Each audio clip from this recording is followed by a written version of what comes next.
Hello guys, Luke Hodge here. Today I'm going to be doing my review of my iPhone SE.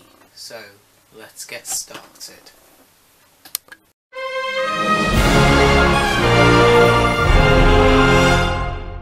Right then, first of all, let me just give you some specs on how long I've kept this phone now. I unboxed this phone only roughly a week ago. Link down in the description to that unboxing video.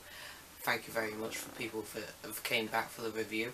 I think I remember saying in that unboxing video, I said I'd do a review on this phone. I'll use it for a week's time and come back to you. And here we are. And I've put a case on just for many reasons, because this phone costs so much, and if you put a scratch on, you'll be like God in hell. But I'll take it off for this review because that's not relevant to this.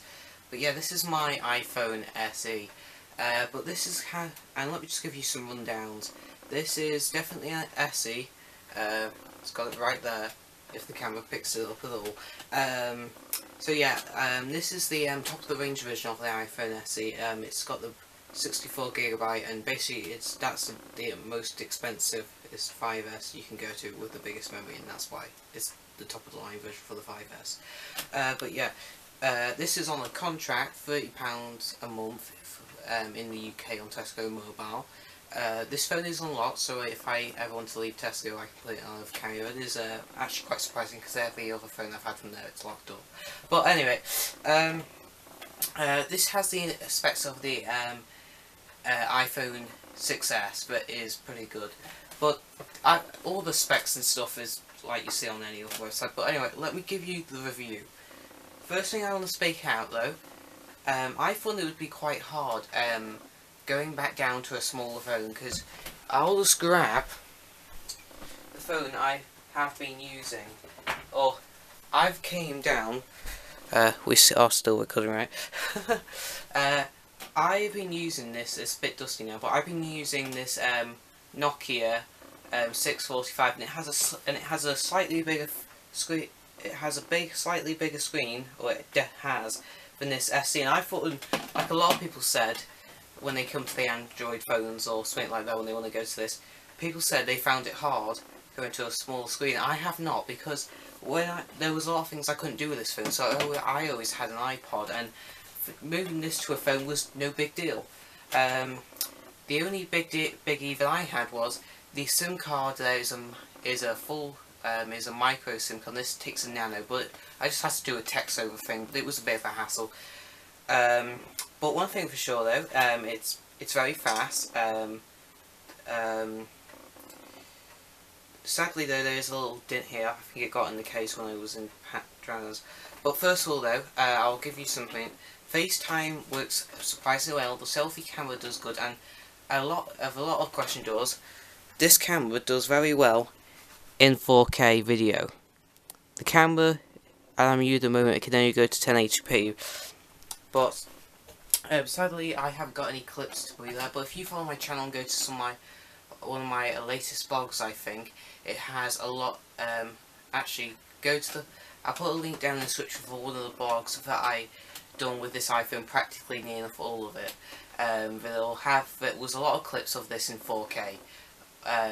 So yeah, I'll put a link down in the description to one of my blogs that had that. But the video quality and stuff is amazing. For LTG 4G connection is very good, surprisingly, but that's what to be expected. But a lot of people say turn to the phone or something. This one has 4G connection. Always depends on the device, but this one still doesn't let me down at all. Except now my bedroom, I could put it by the window, and I wouldn't get. I've actually got a signal right now, but before, this phone's really good with its reception, because I couldn't get a signal in my bedroom. I'd have to put my phone right by the window and sit in there for a couple of minutes. But this one gets the signal right there. It probably just dropped out. No, it hasn't. It still goes strong, 1 bar, so it's enough to do a phone call. It's just dropped out now. But that's really good.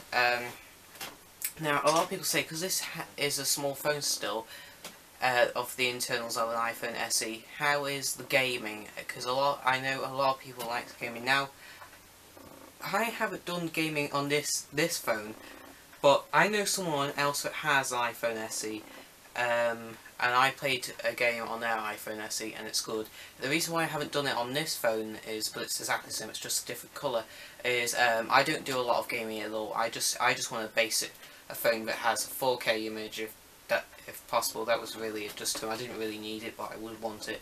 And the phone was quick, and it was an iPhone. So yeah, that was the main reason. But the gaming though, if you like to do that a lot, this phone will not let you down. It's basically got all the power as an iPhone 6s's, and that's the internals that it has, except it has no 3D touch or the newer faster touch ID, but that doesn't really do a lot of difference. Now, a lot of people say though, this phone is slightly faded. I say it's not. It's a great budget phone. It's just the right size if you don't want a phone that's bigger than iPhone 6 or bigger than your previous phone was. This is just the right size for you. And I must say, the camera and stuff, that all the new redesign except the body and basically the screen and everything else, this phone is a practically good phone. This review ain't that good, but and there's more complex one, but the better CPU in this thing just makes a benefit of it all. So in my case though, download speeds and photo quality has just been very good, and if you like social media, this thing will not let you down. Settings, no problem. Get WhatsApp, it's got it all really. So yeah, if I would say go out and buy one of these if you're looking for a budget phone, if you still want a 4S or a 4 or a 5, or that you stuck to your 5S for about if you want a same body design but something that has a newer spec for a low price for a brand new release phone, I recommend getting the iPhone SE because it will not let you down at all. But like everything that I say with Apple products, so you don't have an SD card, so I'd recommend getting the biggest memory as possible instead of the standard 16GB, because you will get through that quite quickly if you want to use that 4K function and store lots of apps and stuff, because it will go quickly. If you want something a bit less, I recommend getting the 64GB. Maybe when it's time to they'll go 32GB, that's okay. But if you want to go all out and get the most benefits, 64GB is the way to go. And get a good data plan package if you're buying this without a contract. At least get a 1GB of data like I have.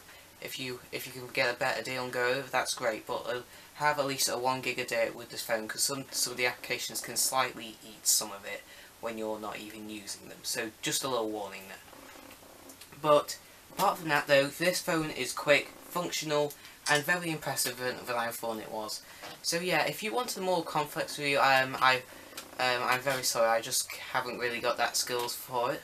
But I must say, if you want a camera and a compact phone and a phone that has speeds of lightning as an iPhone 6s has, I'd recommend buying one of these. But anyway, that was my review of this iPhone SE. So yeah, as always, please comment and subscribe, and I'll see you in my next video. Bye!